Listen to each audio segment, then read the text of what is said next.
SIR এর প্রতিবাদ ও নিঃশর্ত নাগরিকত্বের দাবিতে মমতা ঠাকুরের অল ইন্ডিয়া মতুয়া মহাসংঘের আমরণ অনশন। বাংলাদেশ থেকে কোনো মতে প্রাণ বাঁচিয়ে এক কাপড়ে আসা মতুয়া সহ উদ্বাস্তু মানুষের ওপর কোনো রকম শর্ত আরোপ করা চলবে না। তাদের প্রত্যেককে নিঃশর্ত নাগরিকত্ব দিতে হবে। এই দাবিতে আজ থেকে ঠাকুরনগর ঠাকুরবাড়িতে শুরু হলো আমরণ অনশন। যদিও মমতা ঠাকুরের ডাকা এই অনশন মঞ্চে উপস্থিত ছিলেন না স্বয়ং মমতা ঠাকুর। এই গোসাইরা দলপতি যারা আছেন সবাই আমরা প্রত্যেকেই বসবো, এখানে চলবে। যাদের আমাদের দাবি দেওয়া না মানবে তাদের আমাদের অনশন চলবে।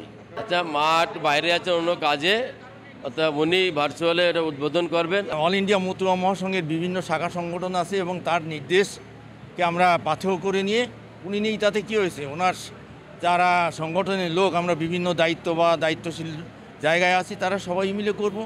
যে আমরা এসআইয়ের বিপক্ষে নয়, কিন্তু আমাদের একটাই দাবি, বড়মাঝের 2004 সালে যে অনশন করেছিলেন নিঃশর্ত নাগরিকত্ব, আমরা কোনো ডকুমেন্টস দিতে পারবো না। আমরা যারা এপার বাংলায় চলে এসেছি দেশভাগের বলি হয়ে, তাদেরকে নিঃশর্তভাবেই ভারতের নাগরিকত্ব দিতে হবে, এটাই আমাদের দাবি। উদ্বোধন এখানে যারা গোসাই পাগল আছে অল ইন্ডিয়া মতুয়া মহাসংঘ তারাই করবে। উনি বিশেষ কাজে দিল্লিতে আছে, যার জন্য উনি এখানে থাকতে পারেননি, তবে ওনার মতামত নিয়ে আমরা সকলে সেইভাবে এগোচ্ছি।